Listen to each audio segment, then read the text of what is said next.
आनंद दुबे, क्या वाकई पश्चिम बंगाल से लेकर महाराष्ट्र तक, उत्तर प्रदेश से लेकर बिहार तक आपका जो गठबंधन एक बन रहा है इंडिया ब्लॉक, क्या इस ईडी और सीबीआई का डर अगर नहीं होता, ये खौफ नहीं दिखाया जाता, बेजा है, नाजायज है, गलत है, ये जांच एजेंसियां जानती हैं, तो क्या ये गठबंधन उस शक्ल में होता नहीं? 2024 में चुनौती देने वाली, धर्मेंद्र प्रधान कह रहे हैं कि चुनौती की तरह ले रहे हैं।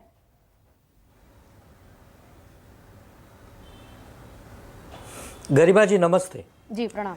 किसी भी विषय पर प्रश्न चिन्ह तब लगता है जब आपके कथनी और करनी में अंतर होता है।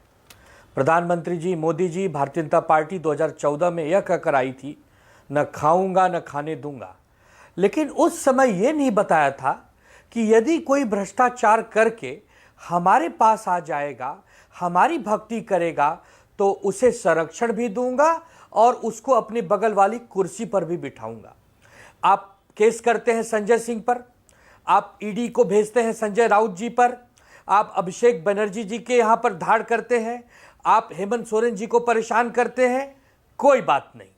लेकिन यदि आप अजीत पवार जी के यहां रेड सुबह कर देते, आप हेमंत बिस्व शर्मा जी के यहां सुबह रेड कर देते, शुभेंदु अधिकारी जी के घर पे 8 घंटे की रेड हो रही होती, भावना गवली जी के घर पे 20 घंटे की रेड हो रही होती, देश की जनता कोई प्रश्न चिन्ह खड़ा नहीं करती, कहती क्या सरकार आई है 2014 के बाद, न पक्ष देखती है न विपक्ष देखती है, सबको एक आईने से देखती है, ये सरकार जरूर भ्रष्टाचार खत्म करना चाहती है।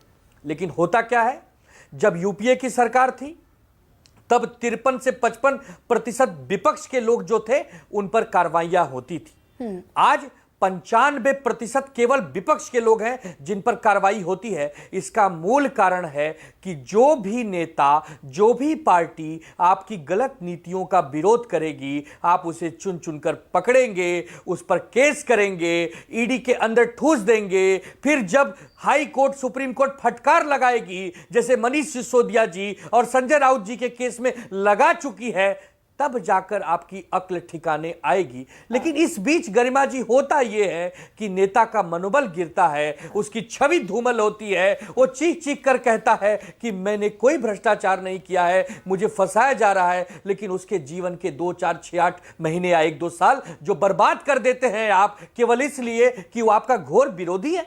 ये बोलकर आप आए थे, आप बोलकर आए थे अच्छे दिन लाऊंगा, आप बोलकर आए थे कि बहुत हो गई महंगाई की मार, और आप करने क्या लगे? आप विपक्ष के नेताओं को दबाव यंत्र का प्रयोग करके उन्हें जेलों में ठूसने का काम करने लगे। ठीक है, ये अच्छी निगत बात क्या कितना अब दिन करेंगे?